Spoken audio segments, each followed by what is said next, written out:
eu participei de um movimento que não foi tão bem sucedido, né? Não foi bem sucedido, à medida que a cultura empresarial de negócios tão distintos, de regiões tão distintas, acabou sendo um dos fatores determinantes para o insucesso, né, de uma rede que poderia ter sido, aí era a terceira maior rede nacional. Essa questão cultural ela é muito forte, porque quando você perde o time, você perde tudo, né? E aí o funcionário, por não se sentir parte dessa nova cultura, começa desde produzir menos até sabotar, não por má intenção, mas é pela confusão na cabeça dele, né?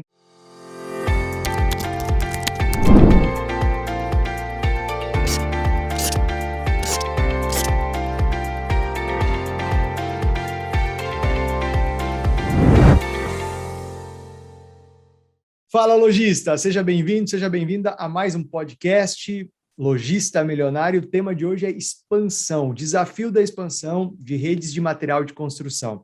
Muito prazer para você que está chegando aqui agora. Eu sou o Dino Gueno, criador da metodologia Rede Milionária, autor do livro A Loja que Vende e também empresário varejista. E para essa nossa edição aqui, eu convidei um empresário que eu admiro muito, que está à frente de uma empresa que eu também admiro muito, que é o Juliano Bortolotto, que ele é empresário e também diretor da rede de lojas de materiais de construção e acabamentos Todimo. Juliano, bem-vindo. Ô, Dino, obrigado. Prazer falar aí contigo, participar do podcast. Vai ser um bate-papo gostoso aí, vamos ver o que a gente pode falar juntos aí. Sempre um prazer voltar a falar contigo. Massa. Ô, Juliano, eu admiro muito, eu assisti parte do crescimento da Todimo, né? Uma parte dessa ascensão dessa rede. A gente se conhece já há alguns anos e hoje a Todimo está presente em Mato Grosso, Paraná, Mato Grosso do Sul, com 28 lojas e um bom e-commerce, né? Um e-commerce robusto. E a minha primeira pergunta tem a ver exatamente com a questão da tua expansão, né? Em que momento vocês decidiram, né? Você está no negócio desde muito cedo, em que momento vocês decidiram que era hora de romper as barreiras ali de Cuiabá, Várzea Grande e começar a buscar novas cidades?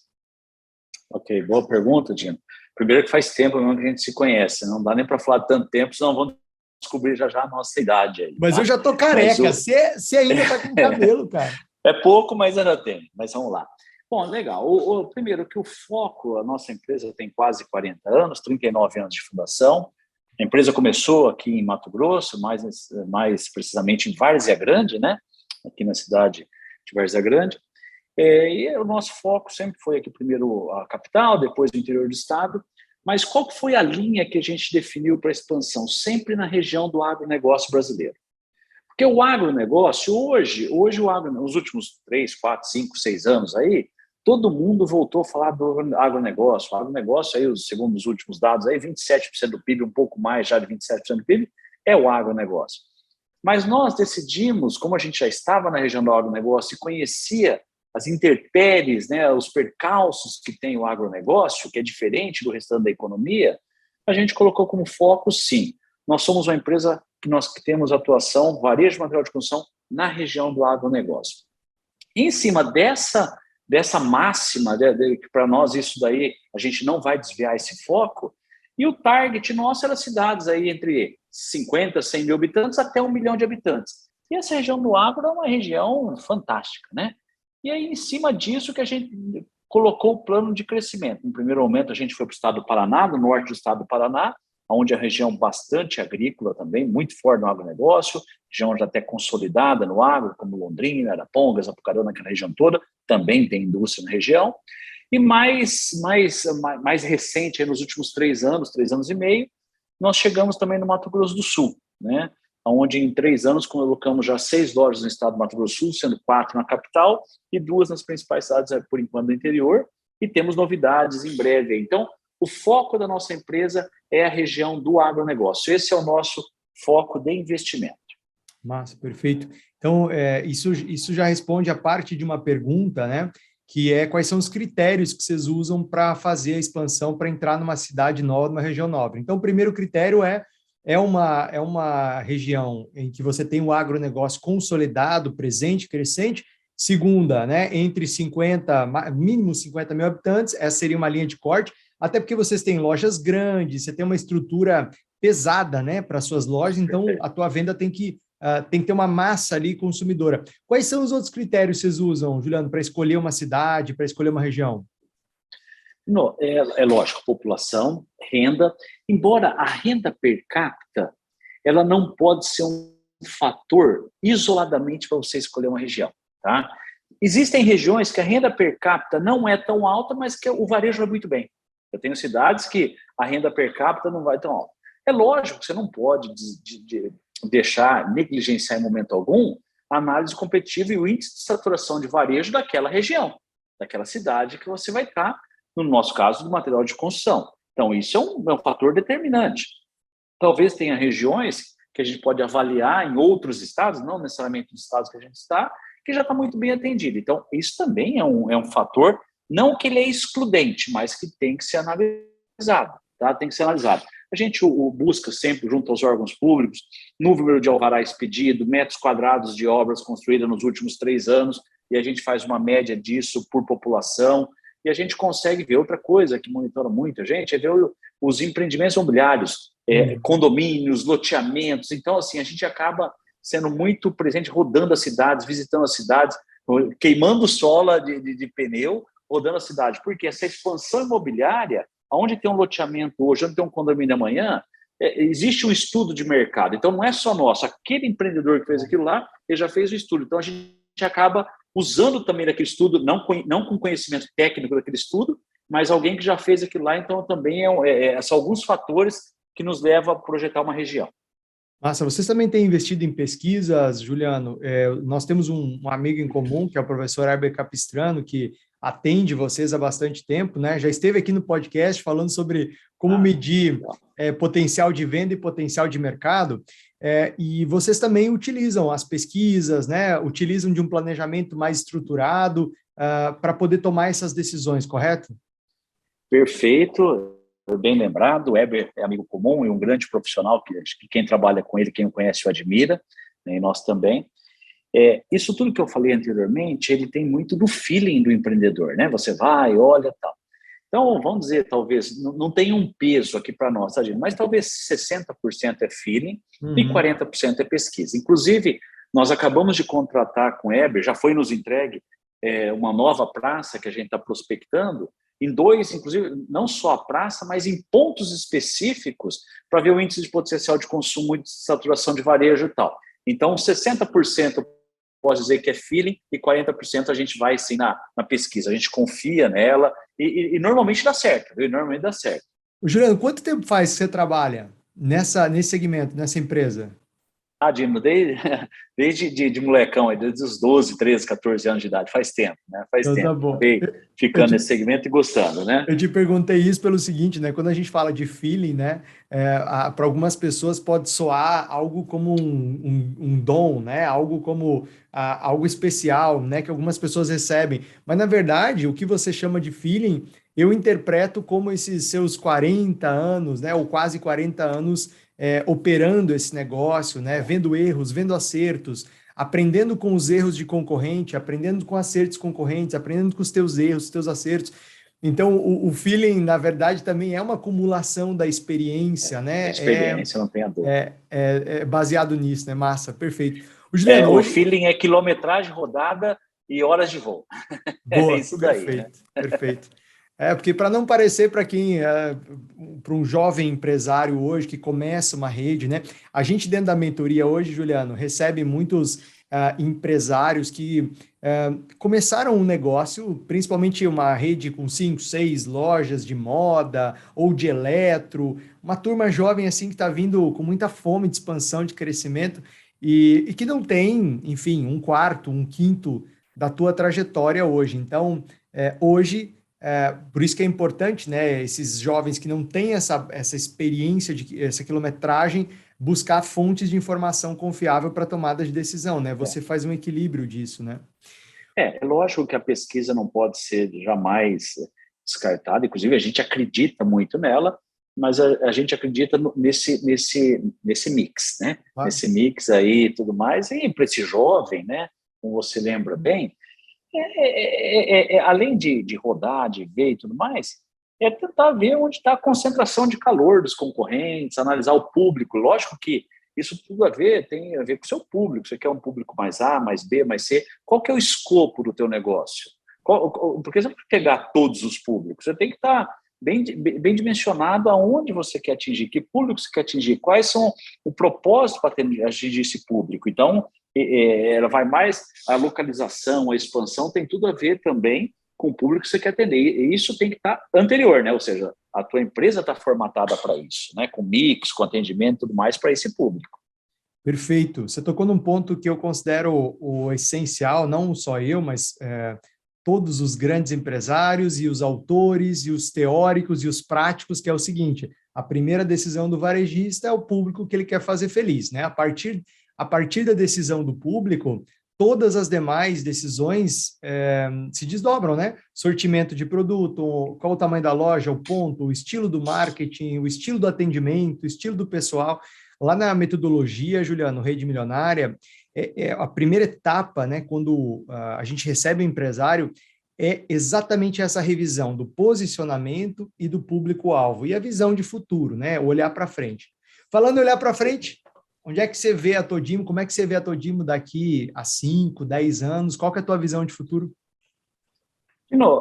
Nós somos uma empresa, uma SA de capital fechado, uma empresa familiar ainda, porém a gente já tem sócio estrangeiro no negócio, né?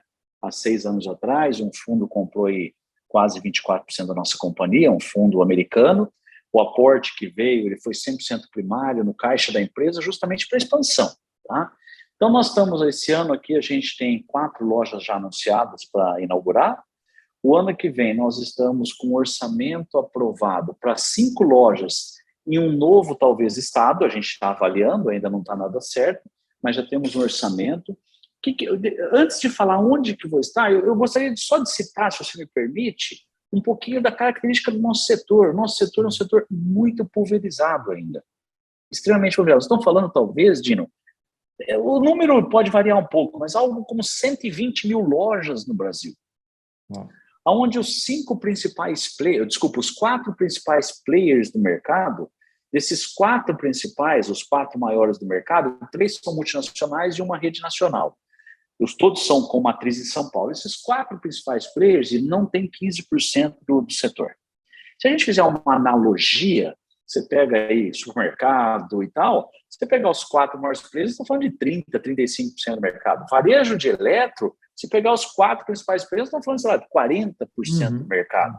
Então, a nossa característica, eu preciso falar isso para falar o seguinte, que existe um mercado muito grande ainda para ser ocupado pelo varejista de material de construção.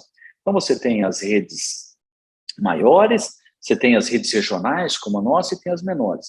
Mas o que a gente percebe? Primeiro, que a consolidação no nosso setor ela está muito demorada, ela não está acontecendo no ritmo que aconteceu em outros, mas ela tem um fator. Daqui a pouco eu falo qual é esse fator aí para você.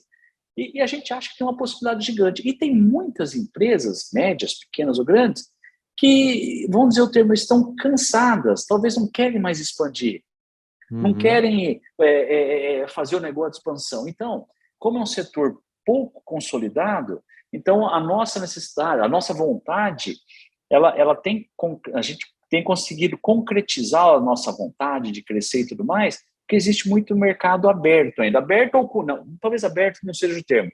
Com índice de saturação de varejo ainda muito, muito viável, né? Então, por estar um setor disso daqui, agora é lógico, ele tem não sei se é uma vantagem, ele tem pouca concentração. Por outro lado, por que não tem concentração? Talvez a tua pergunta próxima pode ser essa. É exatamente isso. Por que ele não tem uma marca? Por exemplo, a Eletro tem marca que está presente em todos os estados. Confecção tem marca presente em todos os estados, ou pelo menos na grande parte das regiões do Brasil. Alimentação a mesma coisa. Restaurantes, serviços. Por que material de construção a gente não tem um varejo que está presente em todos os estados, ou pelo menos todas as regiões? Vamos lá, ótima pergunta. E tem um porquê. Primeiro, a principal rede, que é uma francesa, ela acho que está em 10 ou 12 estados, né? Tem uns 46 lojas. Então, é uma excelente rede e tudo mais. O que acontece? Primeiro fator, a logística do nosso negócio é muito impactante. quase tudo que a gente entrega para o consumidor, lembrando que no nosso varejo, mais ou menos, tá, 50% do que passou no checkout, do faturamento do checkout, o consumidor leva. Os outros 50% você vai até a casa do cliente. É uma conta que pode variar de região para região, mas não muda muito disso. E 50% do que a gente vai na casa do consumidor ou na empresa para entregar é produto de menos de R$2 o quilo. Então, a logística é muito impactante. Vamos lá. Uma carga de cimento de um caminhãozinho é 5 toneladas, sem saco, é R$4.000. Ou seja, eu estou falando de menos de R$1 o quilo. Se eu pego um preço médio de uma cerâmica, eu estou falando de R$2 o quilo. Então, é um produto de baixo valor agregado, que você não pode ficar transitando com ele para um lado ou para o outro. Tanto é que nossa operação, nós temos 3 estados e tem 3 centros de distribuição. Então, a logística, eu acho que é um fator determinante para você não ter ainda essa abrangência nacional de uma rede. Esse é um fator, eu não tenho dúvida que é determinante. E o segundo fator, vinculado a esse, é a questão tributária, né, Dino? No nosso caso lá, cada estado, eu não consigo transferir um produto do estado do Paraná para o Mato Grosso do Sul e para o Mato Grosso por questão de distribuição tributária diferente, regime tributário diferente, eu teria que pagar novamente e pedir ressarcimento daquele crédito. Então, a questão tributária e a questão de baixo valor agregado que a gente vai dar caso do cliente. Então, eu creio que esses são os 2 principais fatores que façam que não tenha essa cobertura global, nacional. Agora, está aí uma oportunidade também, né, para expansão, porque como você tem você não tem uma grande marca nacional, uma grande referência, né, num pensamento de longo prazo, com novos formatos de loja, inclusive, né, Juliana? Não um formato de home center, porque já é mais pesado, é um outro investimento, é uma outra estrutura, mas com os novos formatos de varejo, pode estar aí uma oportunidade, né, de levar tipos de loja diferentes sob uma marca grande, sob um guarda-chuva. Você já pensou sobre isso? Já debateram isso? Já temos, inclusive, projetos. A gente pegar o caso aí, nós temos, quando a gente entra numa região nova, a gente entra com uma loja grande, um home center, 5, 6 mil metros de venda, e depois que ela seria quase que uma flagship da marca naquela cidade, né? E depois lojas de 2 mil metros de venda. A gente vai testar um modelo agora, Dino, com 600 metros de área de venda para cidades menores, onde nessas cidades eu atenderia, ou seja, a gente tem a logística para entregar nessa cidade, só que não caberia talvez uma loja de 2 mil de área de venda, que é a loja menor nossa. Então, nós temos o projeto, esse ano a gente inaugura possivelmente só uma loja desse modelo, mas a ideia é fazer 3 lojas para testar e validar o modelo. E aí você vai ter uma loja com showroom de acabamentos, com alguns itens em estoque, e o restante pelo digital. Seria uma digital aí, né? Então, nós temos esse projeto, tem o líder do setor, que é a francesa Leroy Merlin, ela já está testando um modelo em São Paulo, Leroy Express, já abriu 2 ou 3 lojas, que no caso São Paulo são lojas lá de 1.500, 2.000 metros, tem dado certa iniciativa. A Telha Norte, que é do Grupo Sangoban, que é a segunda ou a terceira, também já tem a Telha Norte já. Nesse caso, São Paulo, chegando mais próximo dos bairros, né, e onde tem uma grande concentração de pessoas. No nosso caso, é chegar em cidades que hoje a gente não chega com uma loja grande, mas chegaria com a nossa bandeira e entregaria com 48, 72 horas na casa do cliente. Então, a gente está com esse modelo e vamos testar ele. Quem sabe, num próximo podcast, eu já tenho para você o resultado desse modelo. Perfeito, etapa 2. E aí você tem uma loja mais barata de implantar, de construir, uma loja mais com um estoque menor ali, né, mobilizado, ou seja, você teria uma forma mais leve e até mais rápida de fazer uma expansão para cidades que ainda não comportam essas lojas maiores. Muito interessante. O Juliano, você falou então um pouco das características do setor, falou um pouco do porquê não tem uma marca nacional ainda consolidada em todas as regiões, e você falou que depois de explicar isso, você explicaria a tua visão do futuro. E qual que é a tua visão do futuro? Eu acho, nós acreditamos aqui, né, que ainda tem, como a consolidação desse setor ela acontece de uma forma mais lenta, a gente vê como grandes, assim como a Todimo, outras redes regionais crescendo e aproveitando essa expansão geográfica que tem essa disponibilidade. Então, falando de futuro, a gente tem um plano estratégico, Dino. Nós estamos hoje com 28 lojas em 3 estados. A nossa ideia para 2025 é estar com 51 lojas em 5 estados, sempre na região do agronegócio, né? e buscando sempre, assim, a liderança, não por uma questão de ego, mas por uma questão de posicionamento e tudo mais. Então, a ideia é ter 51 lojas até 2025 e estando em mais 2 estados que a gente está hoje. Sempre na região do agro, sempre do formato orgânico, que o formato orgânico, mas Juliano, você não pensa em aquisição e tudo mais?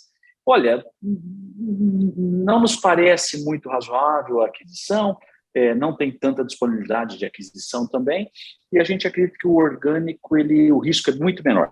Então, sempre no formato orgânico, né, entrando na região com lojas nossas mesmos, e não necessariamente por meio de aquisição, sempre no formato orgânico. Isso sem contar que no orgânico você consegue expandir com a tua cultura, né? Eu participei de um movimento que não foi tão bem sucedido, né? Não foi bem sucedido nesse sentido, à medida que a cultura empresarial de negócios tão distintos, de regiões tão distintas, acabou sendo um dos fatores determinantes para o insucesso, né? De uma rede que poderia ter sido, aí era a terceira maior rede nacional. Essa questão cultural ela é muito forte, porque quando você perde o time, você perde tudo, né? Quando o funcionário lá, regional, local, olha e fala, peraí, mas essa aqui não é a minha empresa, né? Essa aqui não é a empresa que a gente sempre foi. E aí o funcionário, por não se sentir parte dessa nova cultura, começa desde produzir menos até sabotar, não por má intenção, mas é pela confusão na cabeça dele, né? Então, vocês têm uma cultura, Juliano, bem forte, né? Uma cultura bem consolidada, uma cultura de valores, vocês têm um estilo mais austero, mas ao mesmo tempo de muita simplicidade, né? Eu estive recentemente na tua companhia, visitei todas as tuas regiões, né? Tive a oportunidade de dar treinamento para os teus líderes, para os teus vendedores também, e dá para sentir isso no trato das pessoas, né? A questão da simplicidade, austeridade, né? Nada, nenhum tipo de exagero, as pessoas próximas. Como é que você enxerga-se? Como é que vocês conseguiram consolidar essa cultura desse jeito que ela é hoje, que está permitindo essa expansão orgânica? Legal, Jim, legal. E essa pergunta é bem gostosa de responder. Vou te dar um exemplo. No próximo domingo agora, daqui a uns 3 dias, né? Nós vamos estar trazendo aqui para Cuiabá o nosso time que foi contratado para a inauguração da loja de Campo Novo dos Parecis e da tua cidade, Campo Verde, tá? Então, nós vamos estar recebendo esse time aqui no domingo. Então, domingo à noite me chamaram, me convidaram, se eu puder, participar da recepção desse pessoal no hotel. Então, como que é o nosso modus operandi? Nós contratamos as pessoas, fizemos o processo seletivo com o nosso time e tal, a gente traz esse time para cá, coloca no hotel, fica 30, 35 dias treinando dentro da Todimo aqui em Cuiabá, tá? Para depois ir para lá. Mas não é só um treinamento técnico de vendas, é entender a nossa cultura, os nossos valores. Você sabe disso, você participou e foi muito elogiado o seu trabalho aqui conosco. Toda a nossa liderança é formação interna, nosso programa de trainee, a gente tem todo mundo é formação interna de liderança. Então, nos próximos dias, estamos recebendo mais 2 lojas que vão ser inauguradas aqui 40 dias, 45 dias. O pessoal está chegando, inclusive, na recepção, nesse dia à noite, eu quero estar lá presente, agradecendo cada um por acreditar na nossa empresa, de largar a casa dele, embora já contratado, mas vir passar 30 dias com a gente. Quando nós entramos no Mato Grosso do Sul, a primeira grande equipe, 40 pessoas, nós trouxemos de Campo Grande para cá, ficaram 40 dias treinando conosco aqui. Depois as outras lojas vão treinando lá mesmo, né? Então, isso mostra um pouco dessa essência nossa. Você falou de austeridade, é verdade, não é? A gente trabalha com uma máxima que todo número pode ser mudado e que seja conhecido. Então, a gente é austero em custos, a gente é austero em tudo, mas a gente é muito próximo da equipe, das pessoas e no dia a dia da empresa, né? Então, nos próximos dias, eu vou estar lá recebendo essa turma, agradecendo eles por ter acreditado na nossa empresa, e aí começa esse trabalho aqui. Esse modelo deu certo. Organicamente, esse modelo deu certo. Então, o risco é muito pequeno desse crescimento orgânico, Jenny. Nossa, que bom, perfeito. Você me lembrou o seu Mário Gazin, né? Eu não sei se o seu Mário ainda faz isso, porque ele já está um pouco mais velho, mas ele está presente na companhia. Mas quando as pessoas começam a trabalhar na Gazin, elas vão para o Paraná e ele recebe elas cozinhando, né? Então, ele cozinha para as pessoas. Eu sempre achei isso incrível, porque eu sempre... uma máxima em liderança é que as pessoas não fazem o que você diz, elas fazem o que você, que é o líder, que é o número um, faz. Elas estão te observando o tempo todo, elas estão te lendo o tempo todo. E quando você serve, né, quando você... O Juliano está à frente de uma empresa hoje, não é nem milionária, mas de um faturamento bilionário, com expansão incrível, que tem sócios em outros países, né? E ele para a agenda dele para receber cada colaborador novo. É importante entender o recado, né, Juliano, que está por trás disso. Ao invés de pedir para que as pessoas sejam simpáticas, queridas com o cliente, você mostra como é para fazer, né, com eles mesmos. E o efeito disso é incrível, né? Dentro da metodologia, Juliano, a gente chama isso de time milionário, né? E a primeira característica de um time milionário, um time que faz milhões de faturamento, ele tem um líder milionário, um líder que tem essa visão de futuro, essa visão ousada, essa visão ambiciosa, mas que tem um comportamento realmente de servir, de estar junto, de estar próximo, né? Isso é incrível. O Juliano, falando nas pessoas e na cultura, né? Você tem hoje, dentro da Todimo, cadê aqui o número? Aqui, 1.410 colaboradores, né? E esse número vai aumentar muito, como você citou. Como é que você lida com isso, hein? 1.410 pessoas, 1.410 famílias que dependem, de certa forma, das boas decisões, das conduções. Como é que você lida com essa pressão, com essa responsabilidade? Dino, quando a gente gosta de gente, é simples lidar com isso daí. A gente está muito, como eu falei anteriormente, a gente é muito presente na organização. Vamos lá, desde a primeira recepção dele, a gente está muito nas lojas. Agora é lógico, tem lojas distantes, a gente não está constantemente, mas o que a gente acredita aqui na Todimo, que essa liderança, por exemplo, é determinante. Então, os líderes da loja, talvez eu estou tanto tempo sendo uma loja do interior, mas assim, os líderes, eles têm a cultura nossa. E isso daí eles têm que propagar a nossa cultura. Agora, é lógico, no começo da pandemia, né, foi muito difícil. O que nós fizemos no começo da pandemia? Como é que nós vamos... Não sabia o que ia ser amanhã, não sabia o que ia acontecer depois de amanhã, se o mundo ia acabar e tudo mais. Então, naquele momento, foi um momento, naquela época nós estávamos com 37 anos de empresa, foi o momento mais difícil dos 37 anos, que a gente teve que fazer um corte, não das pessoas antigas, não cortamos, mas pegamos todos que estavam com contrato de experiência e suspendemos os contratos, né? Graças a Deus, já recontratamos quase todos de novo depois de um tempo. Mas assim, então, é uma responsabilidade grande. Se falar assim, é óbvio que talvez, né, nesses bate-papos, que eu acho legal, muito se fala de pessoa, muito se fala disso, mas nós, como empresário, gestores de equipe e tudo mais, uma coisa que talvez não é muito trabalhado, mas o empresário ele tem que se preocupar muito com um tema chamado fluxo de caixa, fluxo de caixa e tal. Essa é a grande responsabilidade que a gente tem com as 1.400 pessoas. Porque a gente pode até errar em alguma coisa ou outra, agora o fluxo de caixa não admite erro. Então, muitas vezes, a preocupação nossa é pessoas e fluxo de caixa também, né? Pessoas, aí eu estou falando do cliente, do fornecedor, do colaborador nosso, nós estamos lidando com gente, a gente gosta de gente, esse é o nosso DNA. E outra coisa, para isso tudo bem, você tem que cuidar do fluxo de caixa, né? Então, a responsabilidade de não deixar uma empresa ir para um momento ruim e tudo mais. Então, assim, é uma responsabilidade grande, é óbvio quando você vai...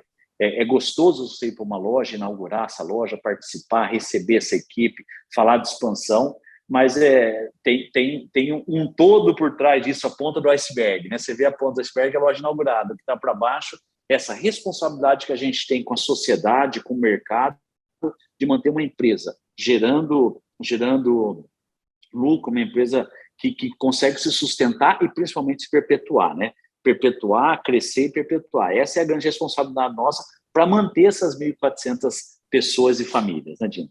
Juliano, falando em fluxo de caixa, na prática, como é que você cuida desse ponto que é o mais sensível da empresa, né? Existe uma frase que diz que prejuízo machuca, mas caixa mata, né? A falta de caixa mata uma empresa, muito mais do que falta de cliente, muito mais do que qualquer concorrente, qualquer competição externa. Como é que na prática você cuida disso? Dino, isso é tão verdadeiro, né? Que tem empresas com geração de caixa, EBITDA gigantesco, que quebra, né?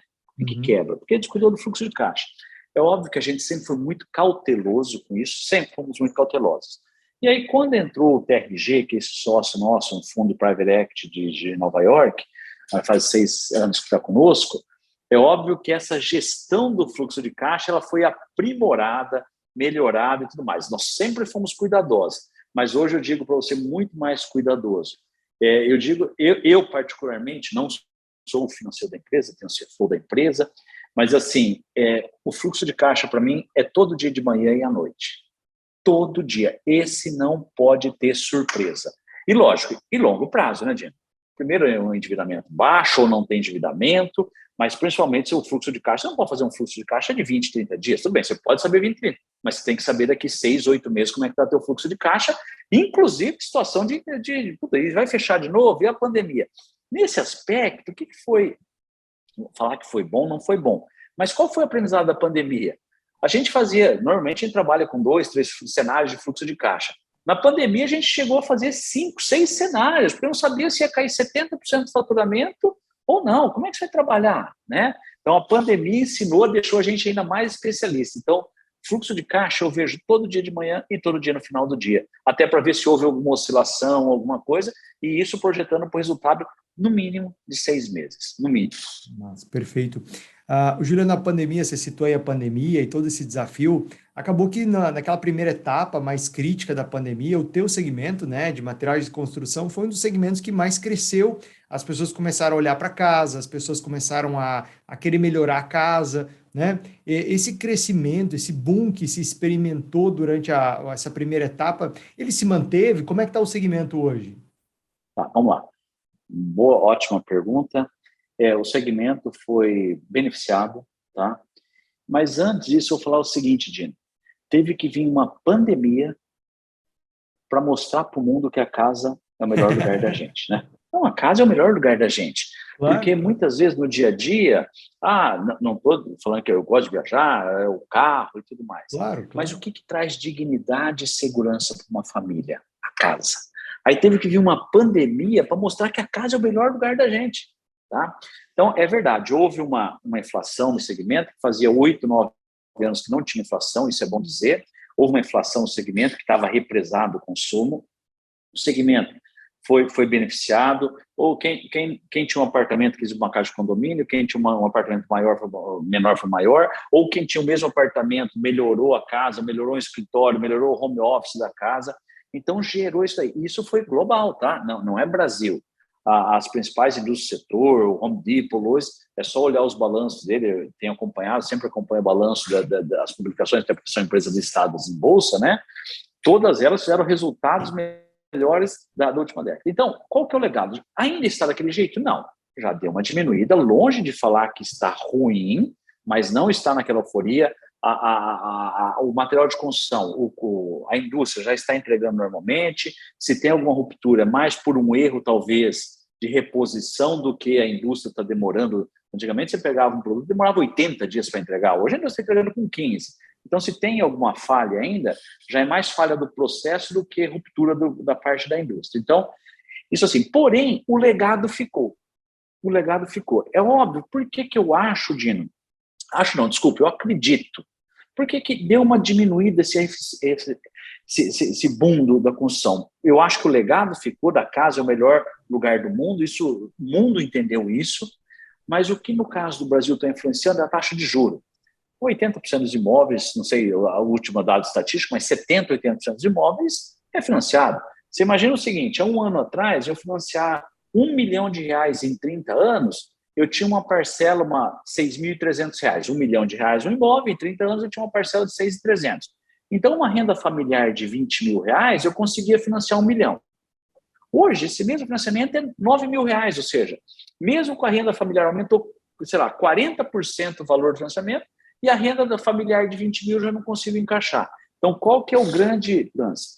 Nós estamos vivendo hoje, essa semana, o Copom aí, o juro americano, o Copom deve aumentar. Então, o juro, ele é o grande vilão do meu negócio. Por outro lado, o juro é o que controla a inflação, é o remédio amargo da inflação. Então, não estou dizendo que o governo está errado, não. O Banco Central, inclusive o Banco Central nosso, é independente. Isso é fantástico, nós temos um Banco Central independente.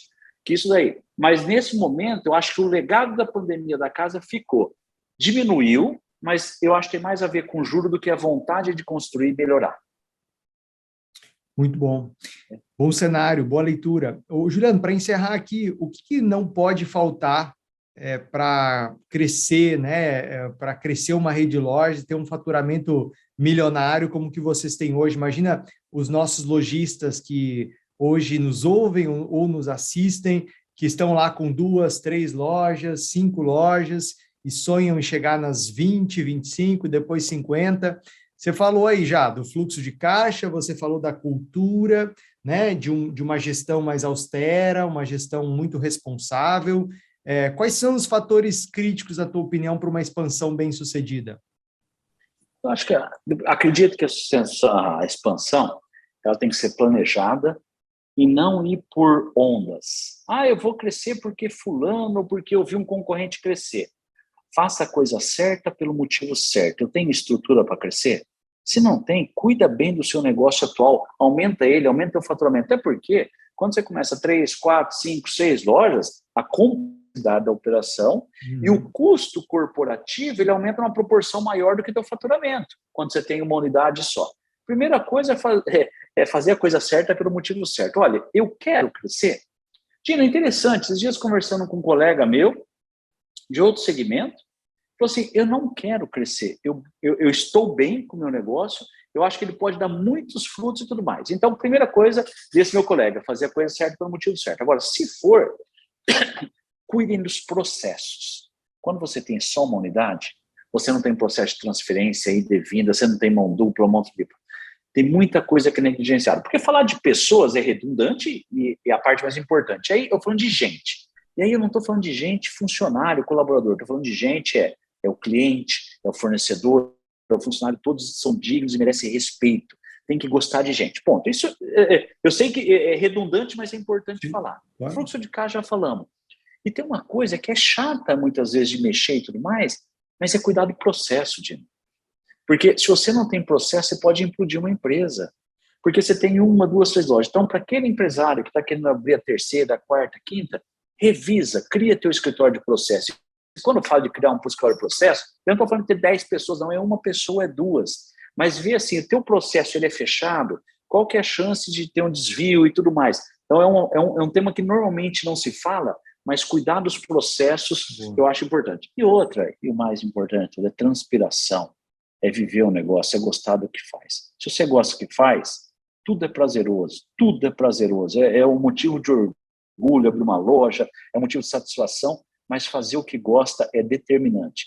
Quando você faz o que gosta, aí você transpira. E quando você transpira, você tem a liderança, por exemplo, que ela é determinante. Muito bom, Juliano. Obrigado por compartilhar a tua experiência, a tua inspiração, a tua transpiração também, né? Porque tem muito da tua transpiração nisso. E parabéns mais uma vez pela família Todimo, pelo negócio que vocês construíram, que vocês estão expandindo com tanta competência, né?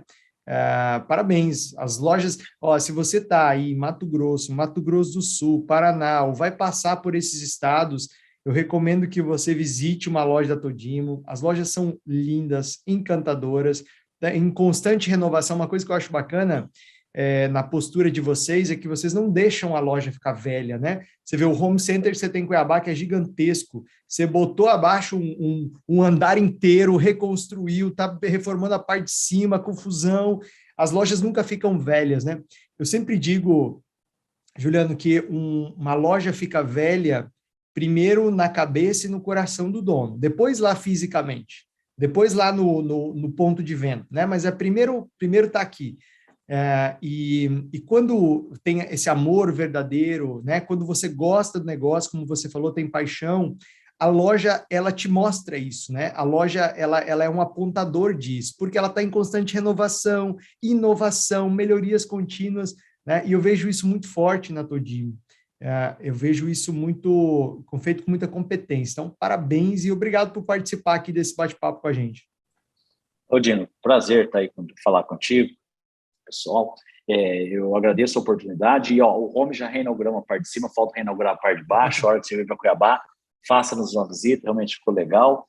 Mas é isso, quando a gente faz o que gosta, faz com amor, é tudo mais gostoso, né? Na realidade, é prazeroso. Então, assim, foi bom falar contigo, espero aí poder agregar para outras pessoas, mas é isso. tem que gostar do que faz, né, Dino? Sem dúvida nenhuma. E a gente adora também o que faz aqui. E obrigado, Juliano. E quero convidar você que assistiu a gente aqui no YouTube. Lembra de se inscrever aqui no canal. Se você está no Spotify ouvindo a gente, segue o canal também, aperta aí em seguir. Ou se você está no Instagram, ativa as notificações. E ó, deixa eu aproveitar e fazer um convite para você que está assistindo a gente. Se você tem uma rede de lojas, tem um faturamento já de pelo menos 1.200.000, chama a gente no link que está aqui embaixo e agenda uma sessão estratégica, tá? O meu time tem alguns horários disponíveis para fazer um diagnóstico do momento da tua rede e te ajudar a enxergar os próximos passos aí para você faturar o próximo 1.000.000. Esse agendamento é gratuito, sem compromisso. Meu time tem alguns horários para te atender. Fechado? Lojista Milionário, muito obrigado por mais um podcast. Juliano, um forte abraço e até o próximo encontro na Todimo. Tchau, Dino. Um abraço.